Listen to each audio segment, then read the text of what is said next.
Tapi Master di sini apa bisa bekokin sendok juga, Mas Tri? Nah, Dulu eranya sebelum adanya reformasi birokrasi itu tentu banyak sekali godaan cobaan. Di mana kadar keimanan itu naik dan turun, kadang di bawah, kadang di tengah, kadang di atas. Demikian juga dengan integritas.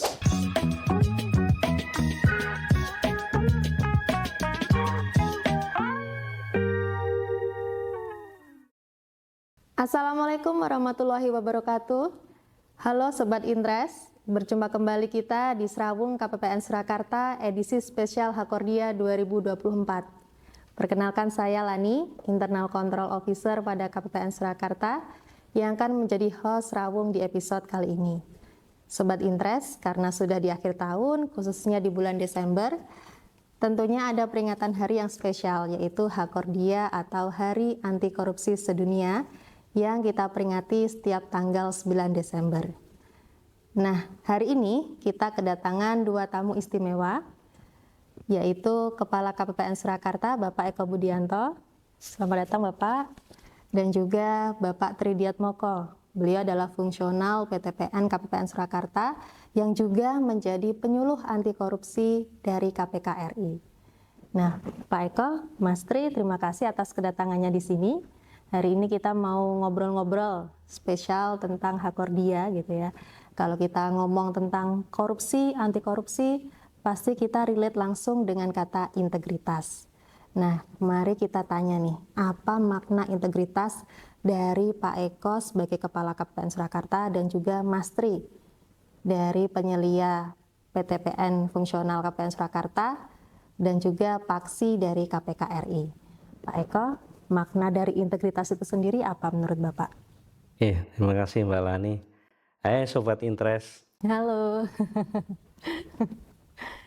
Jadi makna dari integritas, kita selaku aparatur sipil negara, Kementerian Keuangan, tentunya sudah memiliki ketentuan bahwa sesuai nilai-nilai Kementerian Keuangan, integritas adalah berpikir, berkata, berperilaku, dan bertindak dengan baik dan benar, serta memegang teguh kode etik dan prinsip-prinsip moral. Jadi seseorang yang berintegritas ditandai dengan perkataan yang sejalan dengan perbuatannya.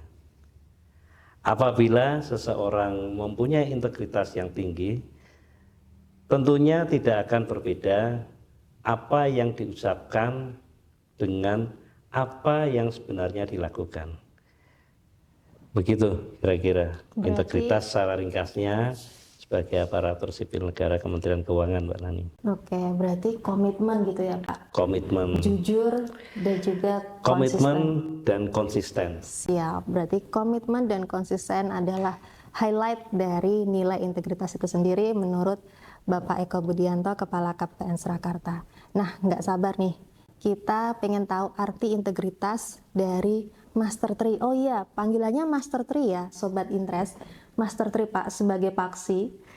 Tapi Master di sini apa bisa bekokin sendok juga Mas Tri?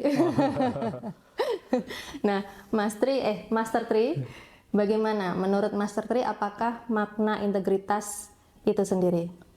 Ya, terima kasih Pak Lani. Halo sahabat Intres. Kalau pandangan dari saya gitu ya, integritas itu dapat bermakna keimanan. Gitu. Lawan dari integritas itu adalah hipokrisi atau hipokrit, yaitu kemunafikan. Seseorang dikatakan mempunyai integritas itu apabila tindakannya sesuai dengan nilai, keyakinan, dan prinsip yang dipegangnya. Di mana kadar keimanan itu naik dan turun, kadang di bawah, kadang di tengah, kadang di atas. Demikian juga dengan integritas.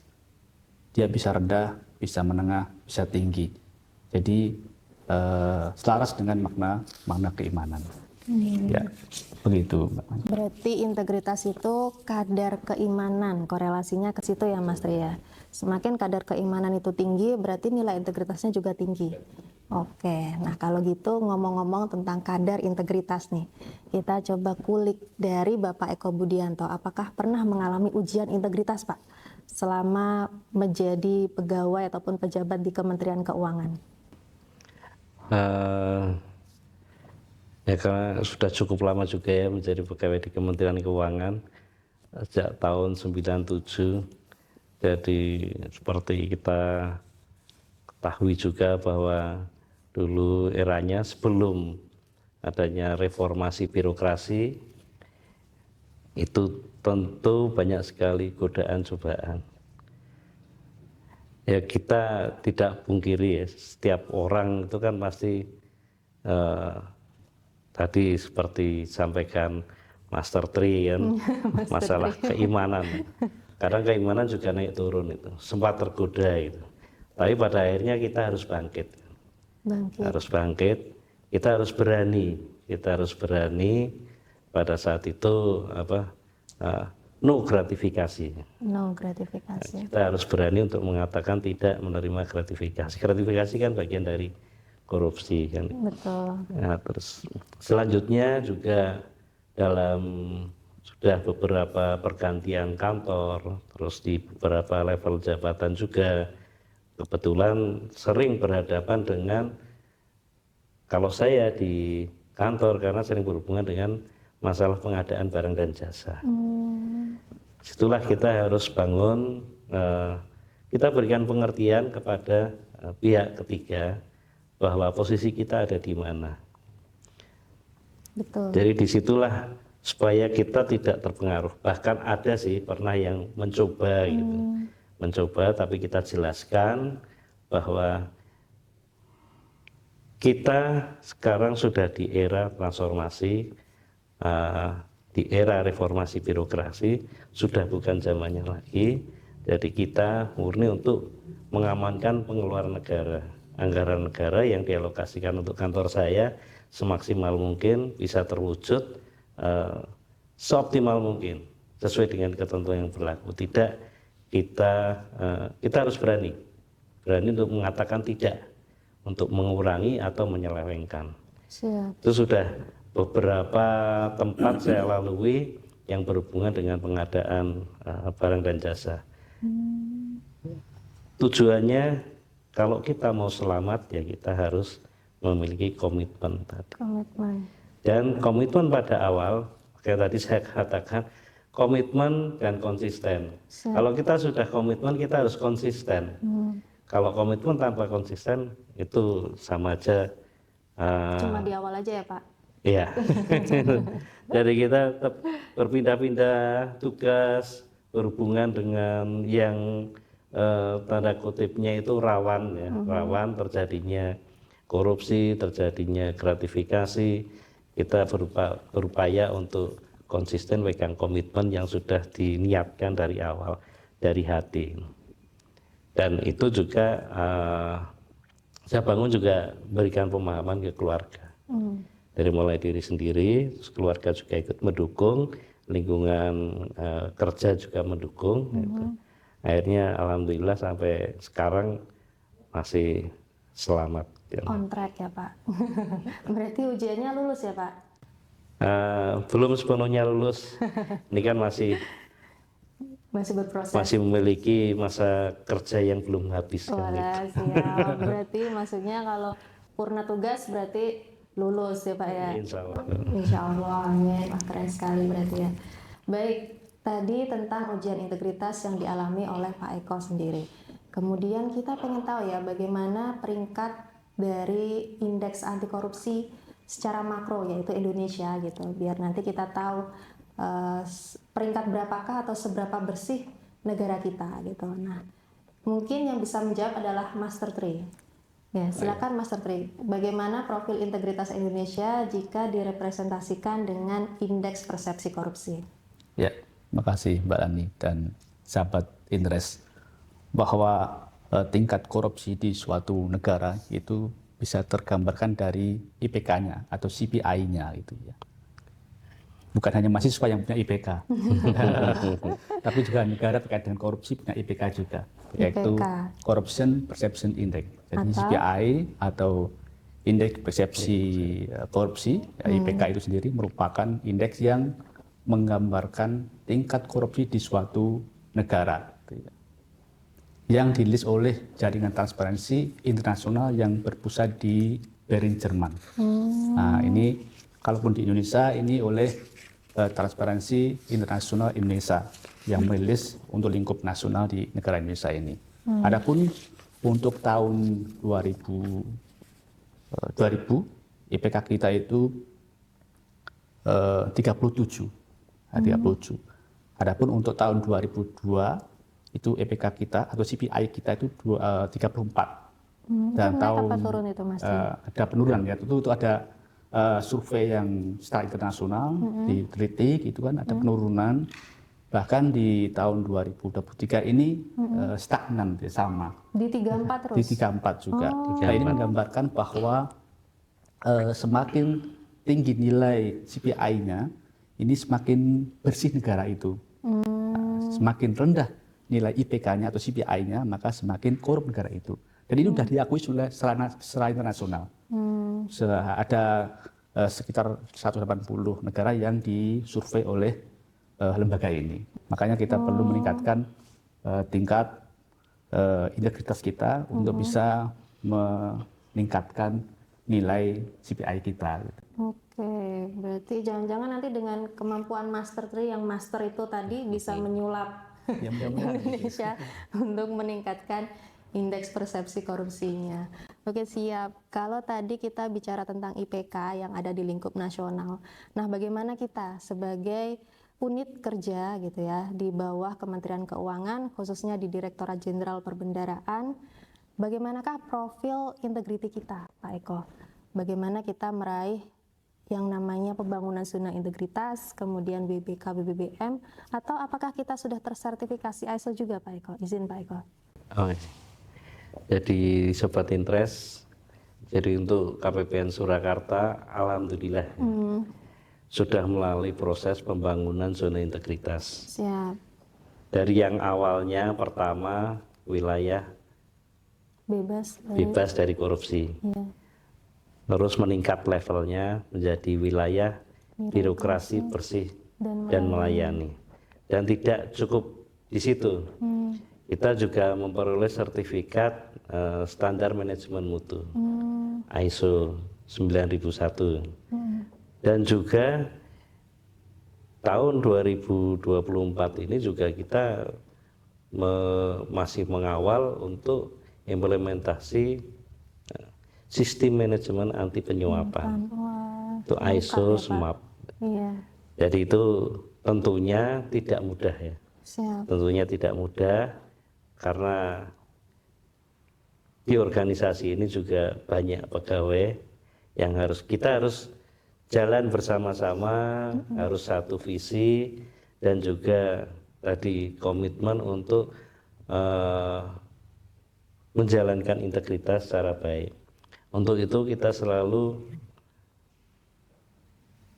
melaksanakan atau komitmen untuk menjaga integritas, salah satunya yaitu dengan mencanangkan atau membuat suatu fakta integritas yang diikrarkan bersama-sama seluruh pegawai dan juga ditandatangani oleh seluruh pegawai. Jadi harapannya dengan ikrar itu kita semua jadi bukan hanya pimpinan. Siap. Karena tidak bisa jalan sendiri, tapi kita dengan seluruh pegawai bersama-sama untuk menjaga integritas, tentunya berharap bisa menularkan ke instansi yang lain. Siap. Berarti di lingkup kecil pun kita ya Pak Eko ya, Master Tri, pegawai Kementerian Keuangan, kita juga selalu berusaha untuk menjaga integritas kita gitu. Dan dengan predikat-predikat itu tadi tidak serta-merta kita dapat gitu. Semuanya berproses dan certified ternyata alhamdulillah diakui oleh Menpan RB, kita tersertifikasi BBK, wilayah bebas dari korupsi pada tahun 2018, kemudian BBBM di tahun 2020, ISO SMM di 2018, kemudian ISO SMAP baru kemarin 2024. Berarti kita sebagai unit kerja gitu ya, yang melayani masyarakat, terus meningkatkan kualitas ya Pak ya, dengan cara menekan ataupun menghilangkan praktik KKN dan justru meningkatkan kualitas layanan kepada stakeholder dan juga customer. Iya, betul. Baik, siap. Kayaknya kurang kita tanya nih, kalau belum menanyakan tentang tantangan nih, Pak Eko dan juga Master Tri. Kayaknya ke Pak Eko dulu ya, tantangan Pak Eko dalam memimpin agar tetap menjaga integritas ya Pak Eko. Karena kita sudah masuk ke era transformasi digital, kemudian lintas generasi juga Pak Eko, SDM-nya. Bagaimanakah Pak Eko untuk menghadapi hal tersebut? Apalagi sekarang generasinya banyak yang sentenial ya. Dede unyu-unyu Pak. Jadi banyak aspek yang harus dijaga Mbak. Siap. Jadi agar kita tetap komitmen dan konsisten dengan prinsip integritas. Ya. Apalagi kita sudah mengikrarkan bersama, sehingga tidak mudah untuk terjebak tindakan korupsi.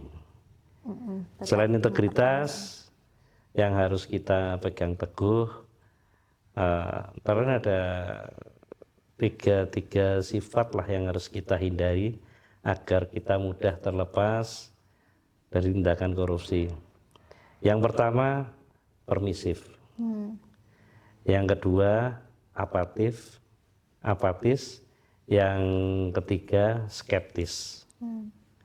Jadi itulah yang harus selalu kita Hindari ya. jaga.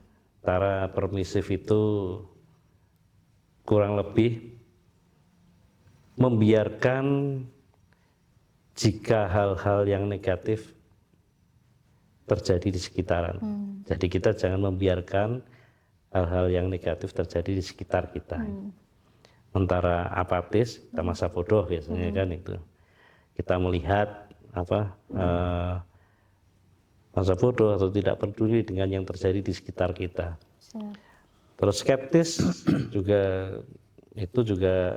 harus kita hindari karena keraguan-keraguan atau ketidakpercayaan atau tidak mudah percaya dengan hal-hal yang berbau kebenaran. Itu yang sangat sekali kita hindari. Selain tiga hal tersebut, juga agar kita tidak mudah tergiur dengan kesempatan untuk melakukan tindakan korupsi. Yang pertama, ini sudah sangat masif ya, banyak sekali yang terjadi. Kita jangan berperilaku hedonis. Jangan flexing ya Pak ya. Kecenderungan untuk mencari kesenangan atau memamerkan kesenangan. Terus jangan pragmatis.